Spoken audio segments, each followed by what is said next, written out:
X pikseldən ibarət şəkil faylı RGB rəng modelində qurulmuşdur.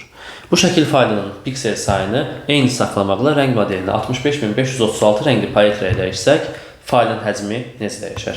Gəlin baxaq. Əvvəlcə bir şəklin həcmini hesablamağa baxsaq, nə edirik? Bir piksellərin sayını vururam nəyə? Bir pikselin həcminə. Və bunu ümumilikdə həcmi bərabər edirəm. Piksel sayı nədir? Piksel sayı olduğu kimi qalıb. Bu dəyişmir. Dəyişən deməli bizə nədir? Bir pikselin həcmidir ki, bunun həcmi artsın və ya azalsın. Deməli onda biz nə edirik? RGB-dən deyirsə ki, əgər biz keçmişik 65536 rəngli palitraya, nə edirəm? Bir pikselin həcmini müqayisə edirəm. RGB-də bizdə 24 bitdir. 65536 da 216-dır və mən bunu nə edirəm deməli? Harf düsturuna əsasən deyə bilirəm. Bir pikselin həcmi neçə bitdi? 16 bitdi.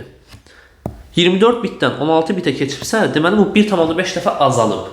Azaldığını hardan bilirəm? Baxın, 24-ü mən nəyə vursam 1,16 alaram. Bir x yazaq və buradan 16 bitə bərabər edək. İndi x burada nəyə bərabər olur? 16 bölünsün 24-də. İndi bu nədir? Vurmuşam. Azaldıqda nə deməkdir? Bölmək deməkdir. O zaman belə yazaram da mən bunu x-i tapmaq üçün bu formada yazarım. 24'ü bölərəm x-a, bərabər edəm 16-ya. Bu zaman nə edirəm? X-i hesablayarkən tapıram ki, 24 bölünsün 16. Bu da bizdedir 1,5.